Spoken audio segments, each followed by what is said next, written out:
It's 6 o'clock in London, it's 1 p.m. in New York, 1 a.m. in Hong Kong, 3 a.m. in Sydney, 10 a.m. in San Francisco, and 10:30 at night in Mumbai. Greetings, good morning, good afternoon, and good evening, depending on where you are in the world today. My name is Patrick L. Young, the IPO-VID Livestream, Series 13, Episode 5. That, adding together all my fingers and thumbs and many more digits besides, leads us to Episode 77 starts here.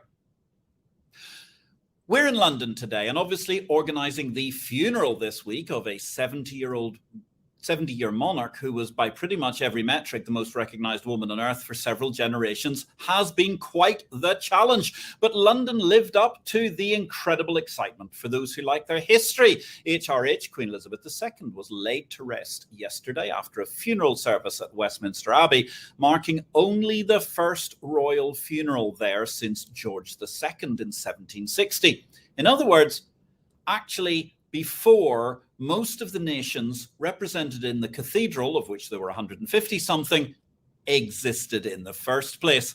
That's a handy reminder of the longevity of monarchy, not just the 70-year-long reign of Queen Elizabeth II. Westminster Abbey, 19th of September, was clearly the ultimate invitation of 2022. And meanwhile, the coronation will, I am sure, be the most sought-after invitation of 2023. Once again, in the hotbed of excitement, the multicultural global megacity, which is London. And I'm delighted to say we're here today in the Ice House. You'll remember we were here last year for an excellent show. Today, our guest is Caterina Caramaschi. We are coming of age with ICE as Caterina is celebrating her 21st anniversary working in equity derivatives with ICE, originally LIFFE. Kat was named Global Head of Equity Derivatives at ICE in December 2020. She's responsible for ICE's Global Equity Derivatives Complex, covering MSCI Index Futures, FTSE Index Futures and Options, NYSE FANG Plus Index Futures, as well as single stock futures and options. So, greetings, Kat. Today, it's a joy to have you here. I don't need to ask you where in the world you are today because I've already given that handy secret away. We're in the heart of the city of London in the Ice House. So, gosh, Kat, we first met 21 years ago, I do believe. Yes, 2001 when I first started. We're involved in the single stock futures launch together. Absolutely. And what exciting times that was. I know. Very revolutionary product. I think you were the first person to write a book on single stock futures. I had a few different things. Yes, I remember very well because I wrote Capital Market Revolution and we sent a pre-proof copy to Brian Williamson, later Sir Brian Williamson of LIFFE, the chairman. And he rang me up from a lay-by somewhere in the middle of the north of England as he was on his way to a weekend's, I can't remember, it was hunting, shooting, fishing. And he said, I can't believe this. You're the first person to talk about single stock futures. I talk about them all day long and everyone thinks I'm bonkers. And well, he wasn't bonkers. He had a very, very good foresight as to what the future of the world was going to be. And I think there was myself, there was definitely Richard Sander, who was a very, very early advocate of the whole concept and had been, to be fair, all the way back to when, good grief, they had the original Shad Johnson Accord in 1982. And a few other people. And of course, Hong Kong had really been the revolutionary outrider because they created single stock futures a few years earlier for the domestic market. I think they started with HSBC Bank, it was, long before HSBC Bank even acquired the Midland in the mid-1990s. So here we were in London, and suddenly the world's largest financial center was going to embrace single stock futures. Absolutely. And we launched universal stock futures, as they were known back then, in, I think it was January 2001. So just before I started at LIFFE, because I started at LIFFE in February 2001. Gosh. So when I started, that was the new product, coming out to market. Everyone's focus was on that. I think we were a team of 5 people in the product and product development team, I'd call it. And of course, you had the marketing teams as well involved in it. So it was a huge launch, and we were the first exchange to offer not just local markets, so not just UK single stock futures, but we expanded and offered European names as well. And we started with 25 names, and we're now at close to 700 underlyings on single stock futures. It's quite incredible, actually, when you think about that macro point. We'll get back to history in a second, but you look at how even in 2001, 2002, there was this general belief that we're pushing the envelope of how many underlying shares can have futures or options beneath them. Yeah. And you think about it today, and I mean, in those days, there was barely, I think, 65 or 70 shares in single name shares in London, plus the indexes and so on. And you look today, and it's incredible, the cornucopia of product. Absolutely. I mean, when I first started, as you said, we had about 60 UK single stock options, 25, I think we launched on the single stock futures. And then we had, a basket of FTSE products, but really the 100 was what was really trading.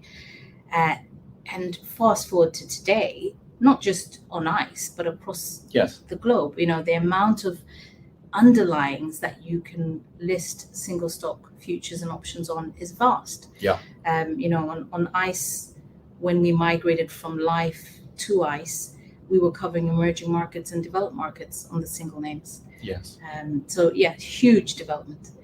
It's funny because I remember some of the hilarious things that were going on at that point in time. I seem to remember a particular French PLC, and I won't name them because it's many generations since, whose chief treasurer was writing very rude letters to Nick Carew-Hunt at LIFFE saying, zut alors, you cannot possibly expect to list these things. We are French. You cannot steal our intellectual property of our stock, and other things which one might suspect had been perhaps drafted by some people in Rue Cambon at the time. Possibly. But of course, that all changed because although you've never moved company, you've had a multiplicity of different employers. Yes, absolutely. So we, as LIFFE, then we had the Euronext takeover, then we had the NYSE takeover. And speaking of going down, memory lane. Oh my goodness. We've got the famous LIFFE 30th anniversary. Yes. Gosh. Yes. If I'd known, I could have won my 25th anniversary cufflinks if I thought about it.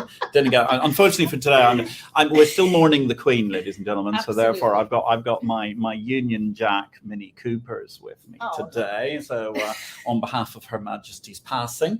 Oh, how wonderful! So we've got a full 30 years spread of the exchange and all of the things which were going on. So let's have oh my goodness, let's have a look at this. This is magnificent. I'm going to blot out probably Kat's lovely features here in order to show you that's the hotbed of the pits in their heyday. Yeah. And that's at Cannon Bridge. That was at Cannon Bridge. Unfortunately, I just missed the pits. So when I joined, we had gone fully electronic. Quite incredible. I can see lots of interesting different mnemonics and badges there. You've got Union Discount Company. I can see. I do believe we've got Babcocks and Tullett somewhere there in the background. Gosh, all sorts of different exciting companies, and indeed the locals of Kite Futures we can see here. Oh, that's a marvelous book altogether. It's fantastic. It's like Jackanory meets Blue Peter today, ladies and gentlemen, for those of you of a sufficient age in the United Kingdom. But it's lovely to see, and such an amazing history. And of course, we cannot forget that 30 years ago, just a little over 30 years ago, Her Majesty the Queen visited the LIFFE floor as well, which was in 1992, which I remember the day very, very well. There she is, Her Majesty, yes, visiting the LIFFE floor, being introduced to various directors and different parties. It was a great day altogether. The floor was so excited that day. Nobody wanted to go home early, even though trading wasn't that exciting, because everybody wanted to stay and meet the Queen. And she had 3,000 cheering traders on the floor that day. I think there were more people on the floor than were actually accredited most days in the pits. I think everyone who had a badge had turned up on that day in order to manage to be there.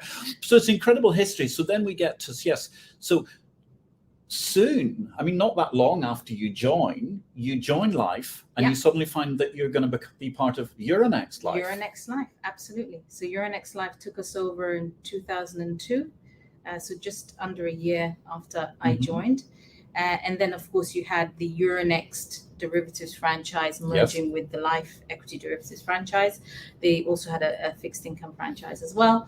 And we stayed Euronext LIFFE for several years. And during that time, when we were part of Euronext LIFFE, we launched several new sort of platforms. We had Match. Yes, I remember Match. Yes, single stock futures. Yes, absolutely. And then that sort of developed. Again, why did we do all those things? Is to try and I think we're very, very innovative for our time. Was we looked at the OTC markets and said, well, how can we bring this OTC business on exchange? Yes. And so we came up with various different platforms. We had Match, we had an OTC service, which the name escapes me at the moment. I think we only called it OTC service. And then eventually we sort of put all that together and we came up with BeClear. Yes. And BeClear became such a strong brand that we used to go into meetings with clients and they would say, do you work for LIFFE or do you work for BeClear? So, no, BeClear is part of LIFFE. So yeah, BeClear was a sort of wholesale trading facility which gave clients the flexibility to trade anything really, single stocks, index futures, but you could trade daily expiries, you could trade cash or physically delivered. So very innovative for its time. It was very innovative for its time, and it also dovetailed neatly because particularly led by a lot of French banks, as I remember. I mean, Societe Generale and people like that, they'd been quoting all sorts of options, warrants and related derivatives products for many years. You could get them by looking at Bloomberg or Reuters pages, but they were closed to only certain institutional counterparties. But other institutional counterparties weren't happy because they didn't have an organized facility. And then you were linking straight into the clearinghouse, which at that stage you were linking into LCH because that predates the, as it is now, ICE clearinghouse. Absolutely. So yeah, we basically, you're absolutely right. It was a clearing facility. Yes. We're basically saying, bring your business to BeClear and we will clear it for you. And so that was really welcomed by the markets. BeClear did very well. And, you know, considering this was back in 2005, we were offering daily expiries, cash to physically delivered, you know, things where I think our peers now are saying, hey, we're revolutionizing the equity derivatives market by giving you flex expiries. We were doing that back in 2005. Absolutely. You know, you choose whatever strike you want, you choose whatever expiry date you want, you can cash settle, you can physically deliver it on the single names. So yeah, we've been doing that for decades. Yes, it's quite incredible. And also what I think is very interesting is that on one side of the banks and financial institutions, they were going, we love this because it organizes all our trading straight into a clearinghouse and we feel absolutely safe. And that was at the same time when a certain group of particularly AAA banks would have all said, well, you're not doing that with interest rates because anarchy will go that way. And instead they developed their own sense of anarchy and look where we ended up, which is a totally different story. But yeah, very, very interesting. The innovative process, I mean, all the way from really 1992 when the original LIFFE LTOM, London Traded Options Market merger took place, when briefly they were going to call the LIFFE exchange LDX, the London Derivatives Exchange, which a lot of people have forgotten about. Somebody won a bottle of champagne for predicting that actually at that point in time. And ultimately, that was it. They were the only person who ever made any money out of it, I think, because they got a bottle of champagne, because it was subsequently died a death because everyone, oh, LIFFE. Why do we want to rename LIFFE LDX? I mean, it sounds ridiculous. It sounds like some pharmaceutical product or something. Agricultural activity with LDX sounds much more sensible. So it's amazing. I mean, we're talking about the coming of age with ICE, not just your career over 21 years, but also the development of the derivatives market. So you go through this interesting Euronext phase, and it became very exciting because LIFFE was at the epicenter. And let's face it, I mean, actually, the Paris Matif and Monep had been hugely successful domestic derivatives markets in many ways.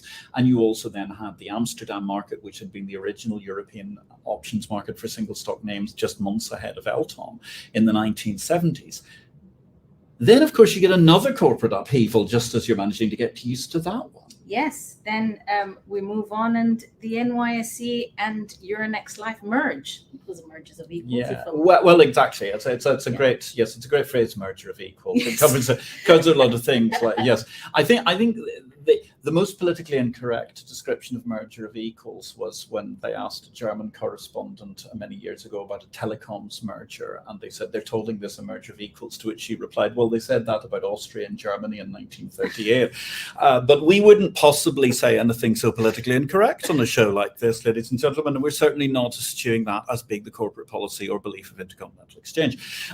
That's just a personal comment in history, but it's certainly, yes, there was a merger of equals, which meant that the Americans ran everything, and everybody else got to be sort of distinctly somewhere else in the hierarchy. But nonetheless, it was a very exciting time for the LIFFE exchange, because of course LIFFE had a couple of stabs at going transatlantic in the past, hadn't it? Yes, absolutely. So we had the NQLX with NASDAQ. With NASDAQ, absolutely. So yeah, then being part of the NYSE brand, if you like, just opened up the US for us. And then you had the NYSE Life Exchange, NYSE Life US Exchange being born. And from an equity derivatives franchise, that was when we got into the MSCI Index Futures space. Right. So that was very exciting times, because when we got into the MSCI Index Futures space, the MSCI derivatives market was tiny. Yes. Nobody spoke about MSCI derivatives. So very innovative from the NYSE Life group. And we still have Lynn Martin here. Yes. Pioneer. Lynn Martin. Hello, Lynn Martin. Good to see you. We bow in your general direction on Wall Street, Lynn Martin, not just because you used to be also on this show in lesser times, but also before your elevation to president of the NYSE. She's the fantastic, isn't it wonderful? It's great to see. Absolutely brilliant. I'm so pleased for her and very deserving of it. So yeah, Lynn was instrumental in the NYSE Life US moving into the MSCI space. I remember we had 2 MSCI futures contracts, which were there pre me joining. Yes. The Pan-Euro and the Euro. Yes. So we migrated those 2 contracts over to the US so that we have everything in the US. And then we won the license for the EM and the IFA, MSCI EM and IFA. And so those contracts migrated to NYSE Life US. I think we had about 30 to 40,000 lots of open interest at the time. And fast forward to now, I mean, we've got close to 2 million lots of open interest across our, mainly concentrated on the EM and IFA, because our MSCI EM and IFA now are ranked in the top 10 index futures globally. And EM and IFA are, for the benefit of those who may not be up with all their indexes? MSCI EM is the MSCI Emerging Markets Index Futures, and the MSCI IFA is basically developed markets excluding North America. Okay, so IFA's developed markets excluding North America, which is very interesting. So therefore, it's good grief. I mean, it's a realm of 25,000-30,000 shares being represented by that basket. And then the Emerging Markets Index, how many stocks are in that? It's about 1,000 something stocks, good mainly grief. heavy China weighting, so it's around 40% China weighting. And then of course you've got the other EM countries like India, like Taiwan. So very heavily traded index future, very liquid. We've got central order book, very liquid central order book, very developed central order book. And very good, strong open interest in that one. It's our biggest MSCI future, ours, and the biggest MSCI future globally. It's quite incredible. The reason I'm giggling, ladies and gentlemen, is because I can actually remember the days. I mean, the idea of calculating indexes in real time on 1,000+ stocks is just mind-boggling for a lot of us, because when I started, I can remember they were still only calculating the FTSE 100 1 minute to the next minute, which actually led various parties to have the excitement of looking for there used to be a big screen and every stock was on it, the 100 of the FTSE index, and we would watch it in the futures or the options. And if you saw lots of red, you'd be trying to sell as fast as possible to work out what was going on. But of course, the problem was that not everything had the same beta value. So sometimes BP might go green and that would wipe out what 10 or 12 of the other stocks were doing. But that was minute to minute living as we waited for the new index to come along. And that was only 100 stocks. And now we're talking about, the ease of calculation, which again, is thanks also to Lynn Martin and her team of boffins, because they did so much work on making sure that this stuff goes through. And it is fascinating, as you say, that MSCI as a company really wasn't used for so long, probably because their indexes were actually quite complex, as opposed to be fair to say FTSE or S&P, they had a lot of very headline grabbing indexes that weren't necessarily that complex, weren't that difficult. They were single feeds. I mean, the MSCI must be quite tricky because you're taking feeds in from so many different places. I know. And I mean, the country coverage, MSCI has the ACWI index, which is the all country world index. They have obviously the IFA, they have emerging markets, and they also go into frontier markets. So, I mean, their coverage is vast, and which means, a lot of asset owners are benchmarked to MSCI products.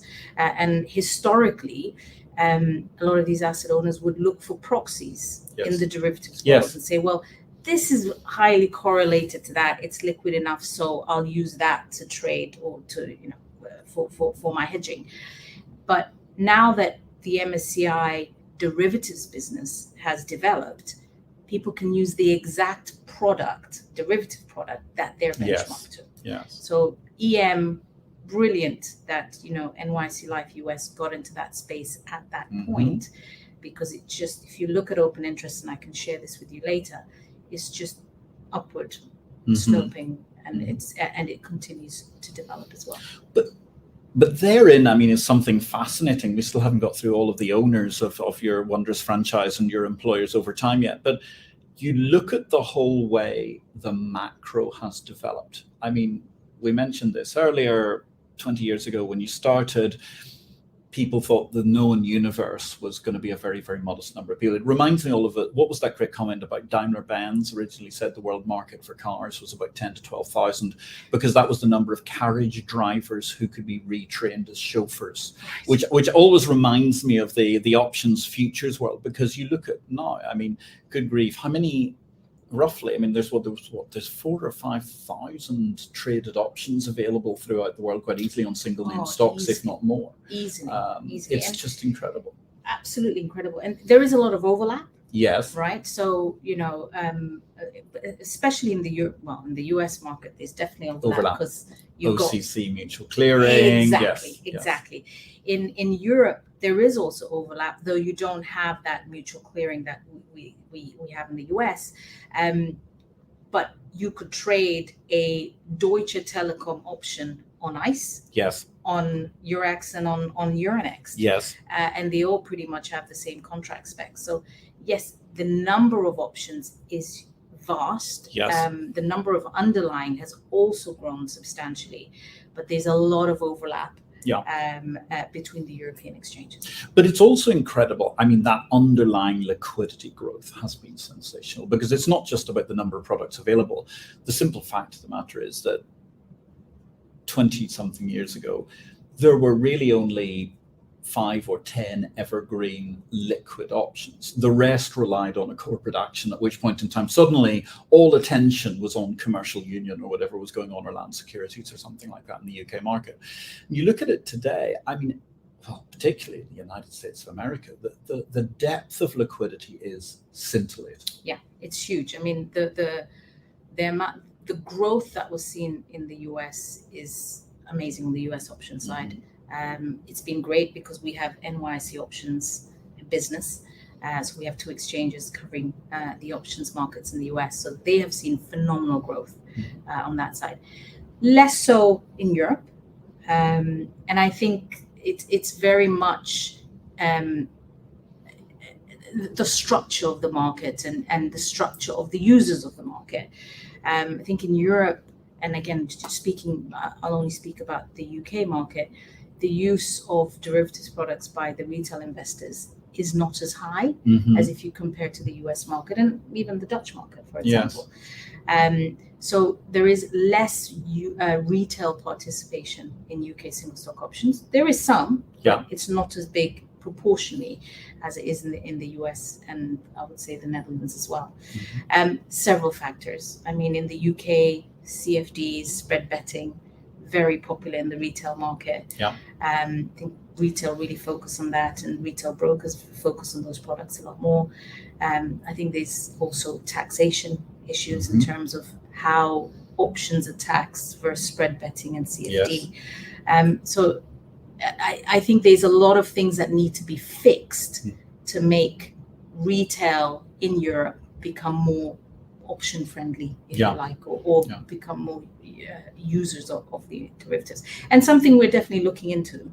It's definitely a market we would like to tap into. You know, it's very interesting because we had Stephen Sears on the show just before our summer break, and I thought that was fascinating because there you had such an interesting thing. I mean, the big news wires and news services out of America have had these options correspondents for so many years who write a great deal, and yet it has to be said in the UK and the continental European media, actually getting anybody who covers options is almost non-existent. Non-existent, yeah, absolutely. And I mean, if you look at the US retail brokers, how much information they pump out to the retail users on options, it's completely different to what we have in Europe. That's not me, pointing the finger at anyone. I think it's just the structure of the market is very different.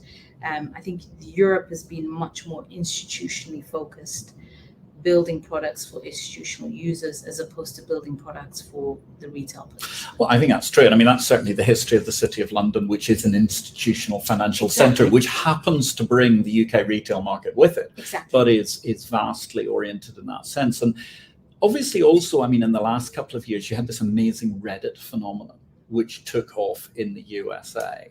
Now, how do you feel that's playing out now? Because obviously a lot of these people, they've got back to work after COVID, perhaps they're not so speculative.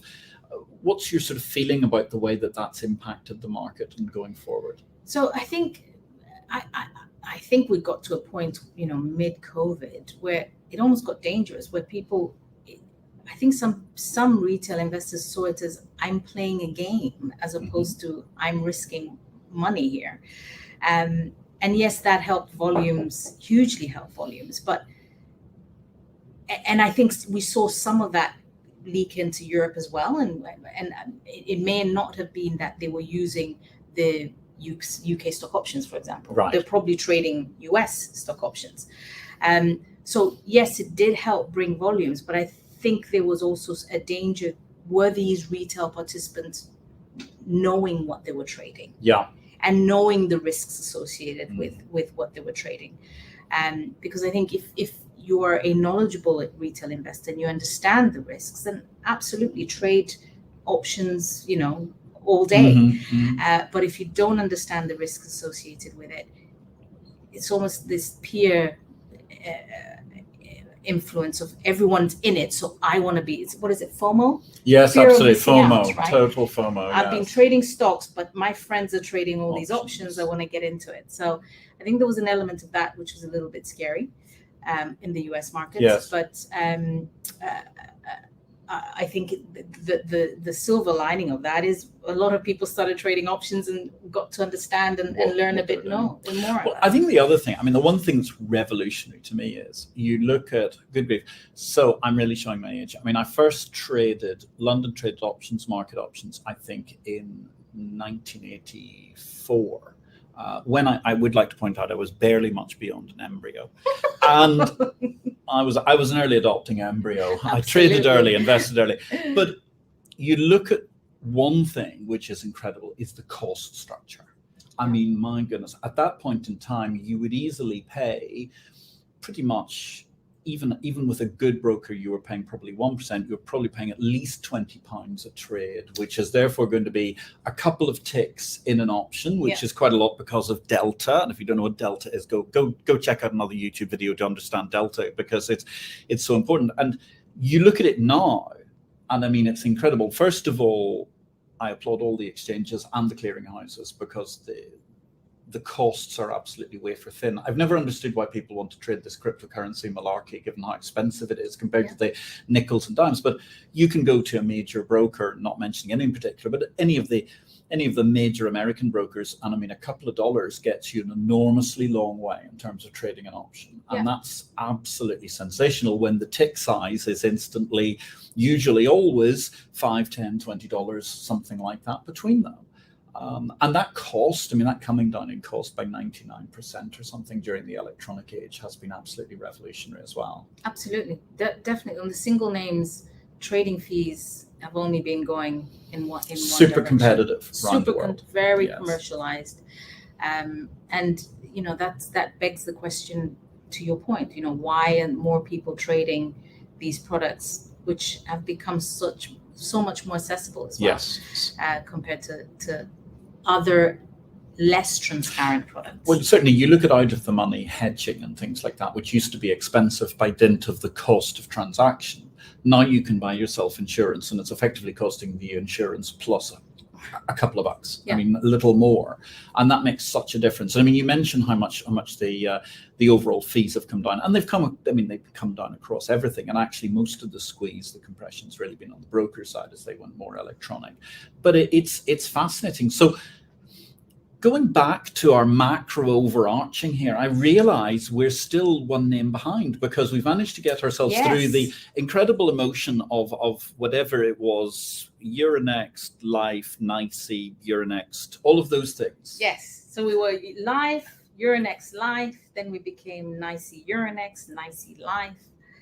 And then shortly Big after news. that, I think it was 2011, 2012, ICE came in and acquired us. And, as I mentioned to you earlier, when we went from LIFFE to NYSE LIFFE, the brands were being sort of merged into one, and no brand was dropped. And as I mentioned to you, there were times I'd pick up the phone and answer the phone as LIFFE, and one of the senior members of staff would say, "Wash your mouth out. We're no longer LIFFE. We're NYSE LIFFE, or we're NYSE Euronext." So very confusing time in terms of branding. But when ICE came, that was very much sorted. Yes. Monotheistic state. Yes. It was the defender of the faith in futures. Mr. Sprecher arrived and imposed. Absolutely. ICE. It was clear you are now ICE. So there was no confusion in how you pick up the phone. The reason I'm making a joke about that actually is because it was quite interesting at the time, because certainly I think in London, and I don't mean in the staff, I think in London amongst the user community, there was a lot of belief that ICE were going to actually have to modify their branding around LIFFE. Yeah. And the word came down on presumably some digital tablets rather than stone ones from Atlanta. That's it. It's ICE. And actually Absolutely. Everybody was very shocked, because they all thought that the LIFFE brand name would carry on forever. Yeah. And here we are 10 years later, and actually you mentioned the word LIFFE, and now people go, what was that? You think or, back. Or other people are going like, well, now you're aging yourself now, because if you're talking about LIFFE, and it's a whole 2 generations of traders grew up on nothing else. Absolutely. And I remember at the time I was like, as I mentioned, BeClear was a very strong brand. And I remember at the time I was like, surely we're not going to lose the BeClear brand. And it was like, yes, that's going to become ICE Block. And at the time it was devastating. Yes.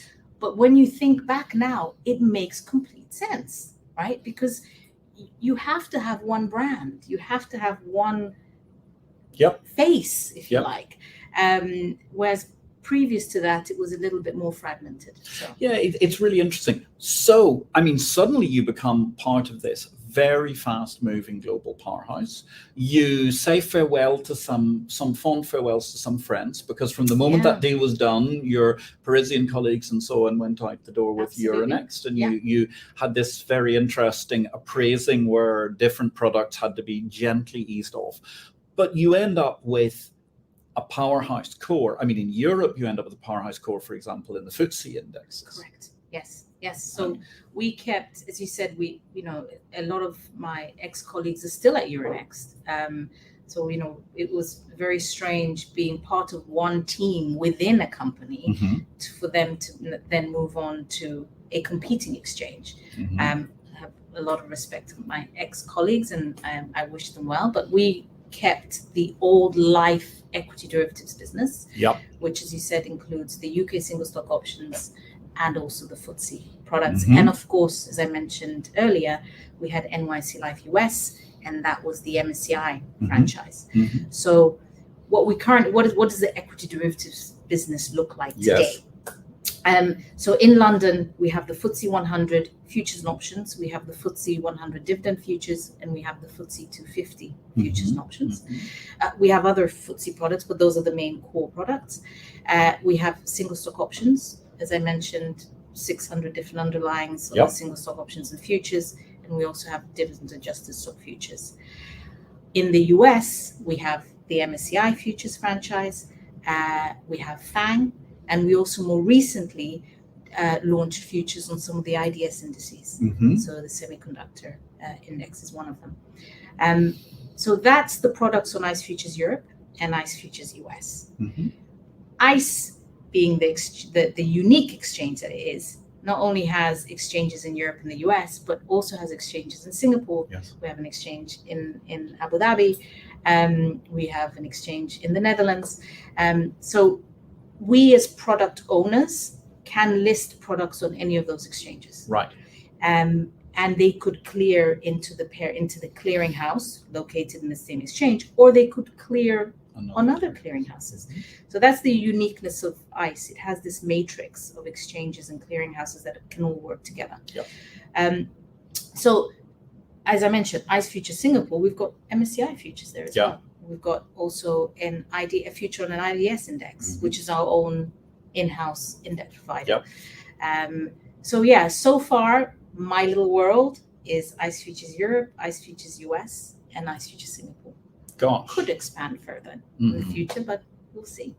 But that's a very, very exciting, because I mean, you're covering the entire world. The sun's never setting on your empire. You're effectively from London time, good grief, what about 10 o'clock at night on a Sunday in London, all the way through to pretty much 10 o'clock at night on a Friday, you are trading. Yeah, absolutely. And the good thing is my team, we're all, I would say, I'm just thinking, most of us are lifers. The people who have stayed, who are still, running the equity derivatives franchise.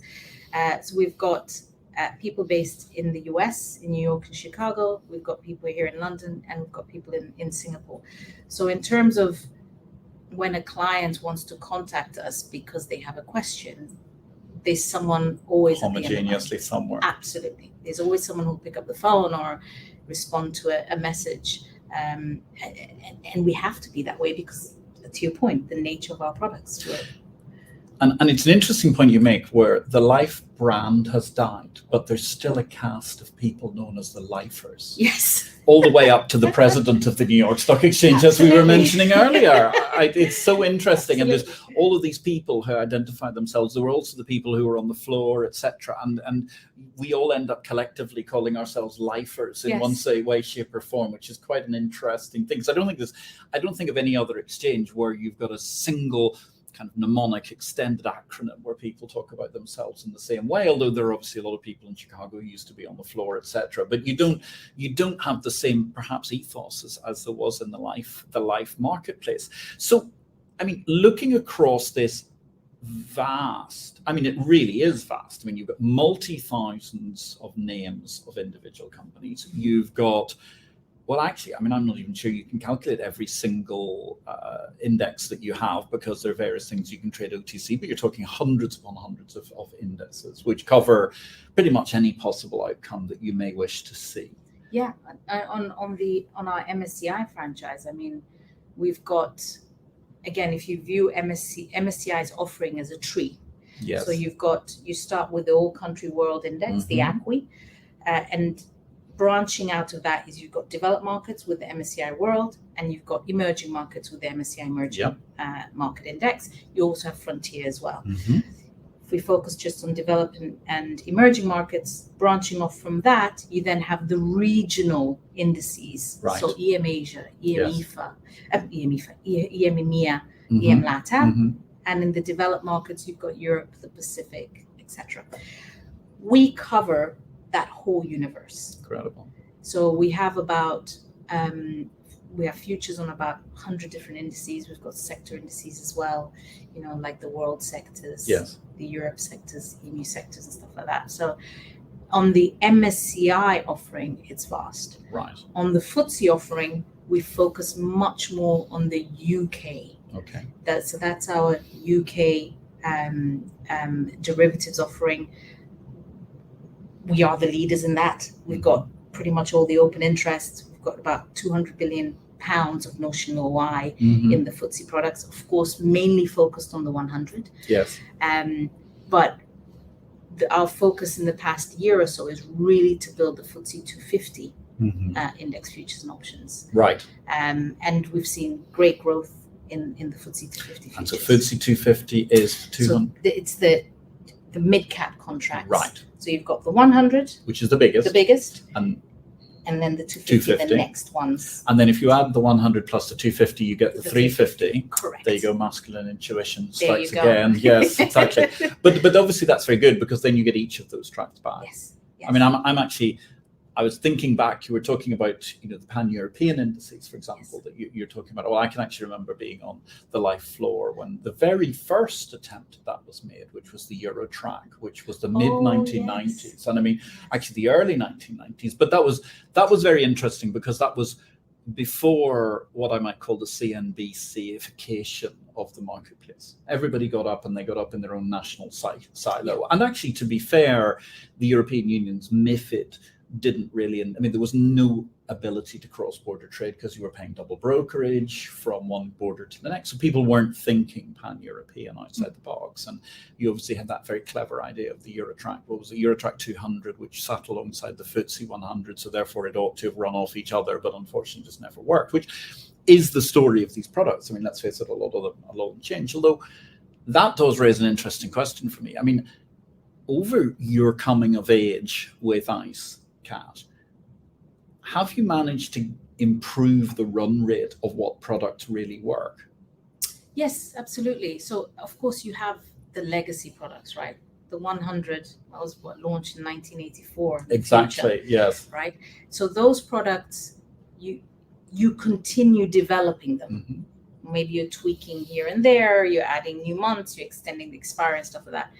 In terms of new products, I would say, we went, as I mentioned before, we went from 25 single stock futures, 60 something single stock options and the FTSE 100, to be honest, to what we have today, which, 600 and something underlines on the single names. We developed the FTSE 100 dividend futures. We brought the MSCIs. So, back in 2009, when we moved the MSCIs over from the CME, this was 30,000 lots of open interest. Yes. We're now 1.2 million lots of open interest. Yeah. So, as I said, as you rightly pointed out, there's been, across all exchanges, there's a lot of products that are launched but don't really work. Because, clients will say, this is a great idea, but clients' investment decisions change over time, of course. Right? So you have some products which launch, they work well for a year or two, and then they move on to something else, which is fine. Because at the end of the day, world develops. Absolutely. And, we're here to provide tools for our clients to risk manage.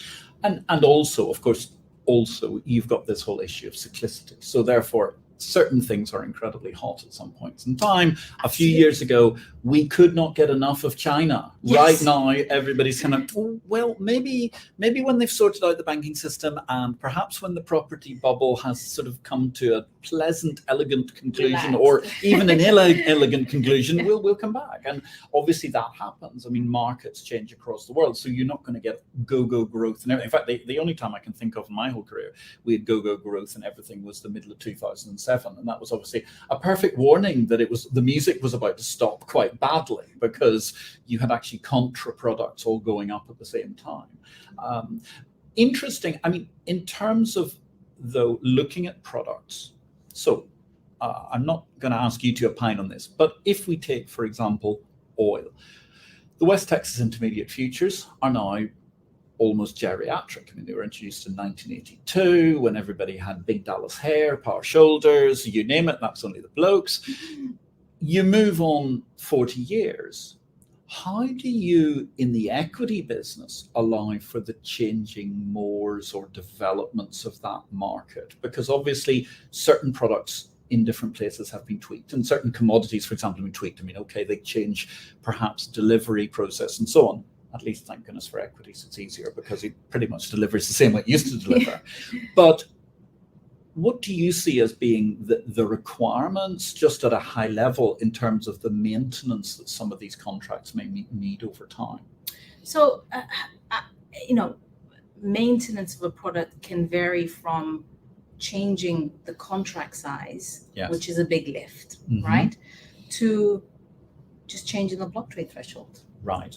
Hey, raise the block trade threshold because we think the central order book is now developed enough to absorb that kind of volume. Yeah. So raise the block trade threshold slightly, and that's something you can do overnight. Yes. Very simple. Yes. So us as a team, our job is to get that feedback, Mhm. and is also to make people comfortable enough to give us that feedback and feel like they can just pick up the phone to, I've got John and Carl here. Mhm. Hey, have you thought about listing extra months in this product?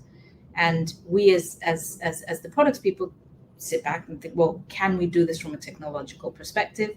And is it beneficial to the market? Big changes, you have to consult everybody, because the last thing we want is to change something which will annoy the majority of the market. Of course.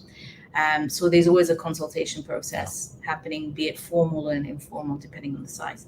In terms of, what we've done so far in terms of improving products, I think I'll use the FTSE 250 as a prime example. Okay. FTSE 250 futures have been there for a very long time. Yes. Right? But they were always sitting in the background. Absolutely. Nobody really asked about them. I think we had a couple of lots of open interest that would always roll every quarter, very, very consistent. I would say early last year, we need to look at the 250 products, Mhm. because there was a lot of feedback we're getting that, is the 100 really a good barometer for the UK market? Right. Because of the constituents. Yes. It has very It's an big international business Exactly. index. I mean, exactly. the FTSE 100 is the City of London as opposed to the UK domestic market. 100%, exactly. Mhm. So we were getting a lot of feedback, people saying, well, the FTSE doesn't really react the way we expect it to react when there's good UK news. Yes. And that's just the structure of the index. Absolutely.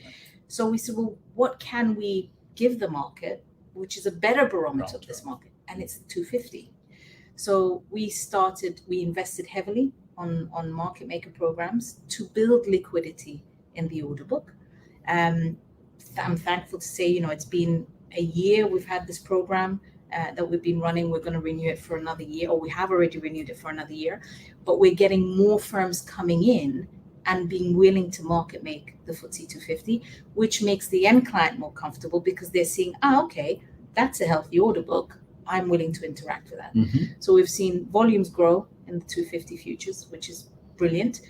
We've seen the spreads on the order book narrow, Yes. the size increase, and also the proportion of business that's being traded on the order book has increased compared to blocks. It's terrific. Exactly.